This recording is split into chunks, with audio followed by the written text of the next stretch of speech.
बिटिया बोलो। गुरुजी चरण स्पर्श। खुश रहो। कहाँ से हैं आप? मैं सारंगपुर से हूँ और इंदौर में मायका है मेरा। हाँ। और मैं YouTube पे आपका देख रही थी दिल से, तो मैं सोच रही थी मैं छतरपुर आपसे मिलने जाऊंगी। वाह, कितने दिनों से जुड़े हैं? 1 महीना हुआ होगा मेरे को। बाकी मेरे को आपसे बहुत ज्यादा हाँ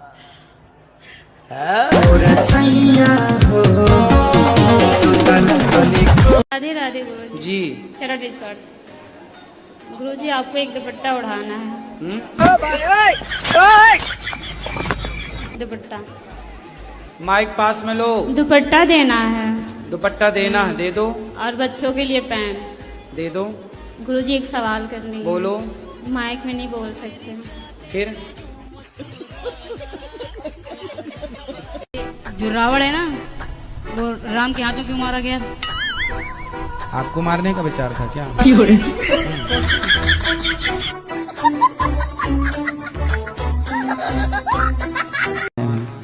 दाढ़ी मूछ भगवान की नहीं होती। भगवान हम गुरु जी इंसान हैं। ब्रह्मा जी को तो दाढ़ी मूछ थी, वो भी तो भगवान थे। नहीं, ब्रह्मा जी भगवान नहीं है। मैं बाबा टिल्लू नाम मेरा बाबा टिल्लू। BTech from Kanpur. गुरुजी मुझे एक बात पूछनी थी आपसे। बोलो। मेरी सास मुझे टॉर्चर करती है। शादी हो गई? ये बोलती है कि तू मेरे लड़के के लायक नहीं है, मैं दूसरी शादी करूंगी। तो बोली आंखें तब फूटी थी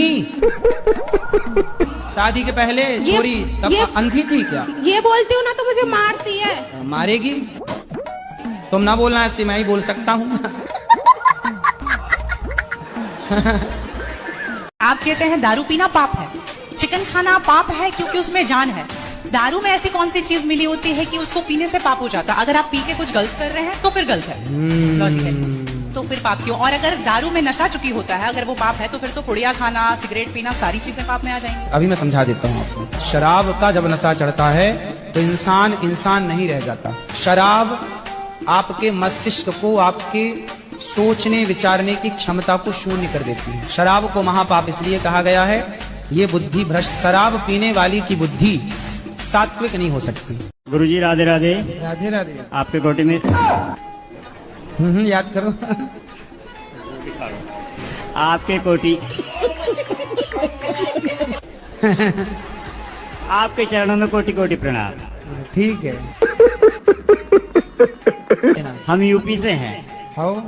अभी भी तो यूपी में हो? अभी कौन से लंदन में हो? 23 हैं, 23 यूपी 23 हैं? UP 23 UP 23।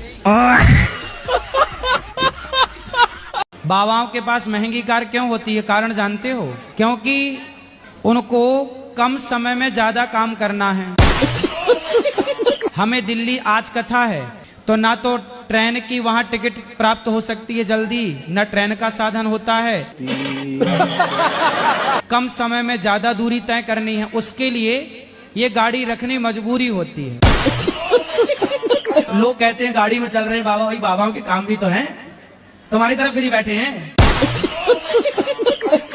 और कर रहे हैं काम, तो गाड़ियां आएंगी। तुम लोग क्या समझा? तुम्हारी तरह निठल्ले बैठे बैठे खाएंगे तो कैसे कुछ आएगा? और अभी तो रुको, बाबा लोगों को हल्के में ले रहे हो आप लोग। सही बात है ना भाई लोग। पूरी जिंदगी आपकी पत्नी, परिवार, 4 लोगों को पालने में जिंदगी गुजरती है, उसी में तुम्हारे चांद के बाल उड़ जाते हैं। तुम तो केवल मुंह चलाओ, संतों को जंगल में रहना चाहिए, संतों को कोई काम नहीं कर। नालायक काम क्यों नहीं करें? तुम्हारी तरह निठल्ले बैठे रहें।